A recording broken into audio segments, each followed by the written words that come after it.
Magandang umaga po sa inyong lahat. Narito na ang lagay ng ating panahon ngayong araw nga ng Linggo, December 3, 2023. Sa ating latest satellite images, tatlong weather systems ho nakakaapekto sa ating bansa. Nariyan yung amihan o yung northeast monsoon na siya magdadala ng mga mahihinang pagulan, partikular na dito sa may Batanes at Babuyan Islands. Habang ang shear line, ito yung banggaan ho ng malamig na hangi-amihan at mainit na easterlies ang nakakapekto naman sa silangang bahagi ng Northern Luzon at sa malaking bahagi ng ating bansa patuloy yung pag-iral ng easterlies o yung hangin nga na nagmumula sa Karagatang Pasipiko. Ito ay mainit at medyo basa din ho at maaaring magdala ng mga paggulan lalong-lalo na dito sa may silangang bahagi ho ng Visayas at ng Mindanao. At generally ho, fair weather ang mararanasan sa malaking bahagi ng ating bansa pero may mga paggulan pa rin na dulot nga ng mga localized thunderstorms ng shear line at ng easterlies. Dito sa Luzon, inaasahan pa rin natin at bago po yun ay wala po tayong inaasahan na bagyo na papasok o mabubo sa loob ng Philippine Area of Responsibility.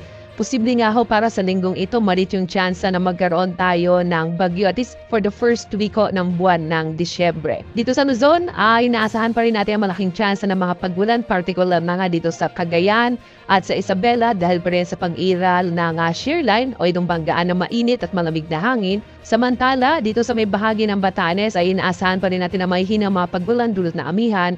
Sa nalabing bahagi ho ng Northern Luzon, yung Ilocos Region, Cordillera at Cagayan Valley ay posible yung mga isolated light rains. Ibig sabihin, marito yung chance na magkaroon ng mga mabuo na yung mga thunderstorms sa bahaging ito ng Luzon dahil nga ang dala ng amihan ay may maninipis na mga kaulapan. Sa nalabing bahagi ng Luzon, generally fair weather pa rin ho pero may mga chance ng mga isolated rain showers and thunderstorms dulitin ng mga localized thunderstorm nangyayari ho sa tanghali, hapon hanggang sa gabi, pinakamatagal na 1 o hanggang 2 oras. Dumako tayo sa Visayas at sa Mindanao. Malaking bahagi pa rin ng Kabisayaan ay makararanas sa medyo mainit na panahon pero lalo na yun dito sa may silangang bahagi ng Kabisayaan o yung Eastern Visayas may chance pa rin ng mga pagulan dulot ng easterlies. Sa nalalabing bahagi naman ng Mindanao, inaasahan pa rin natin yung mga isolated rain showers and thunderstorms. Medyo mainit pa rin sa umaga hanggang tanghali.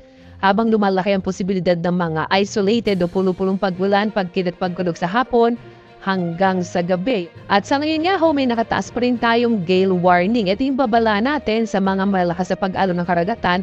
Sa pag-iral kasi ng amihan ay inaasahan pa rin natin ang mga bugso ng malalakas na hangin na maaaring magdulot ho ng mga malalaking alon. Partikular na nga sa Batanes, Babuyan Islands at Ilocos Norte. Kaya sa mga kababayan natin, lalong-lalo na yung mga maliliit na sasakyang pandagat at maliliit na mga bangka, iwasan mo nang pumalaot dito sa mga bahagi ito ng ating kapuluan, partikular na nga dito sa may mga hilagang baybayin ng Hilagang Luzon. At narito at inaasang magiging lagay ng panahon sa mga susunod na araw. Makita ho ninyo, generally fair weather sa malaking bahagi ho ng ating kapuluan.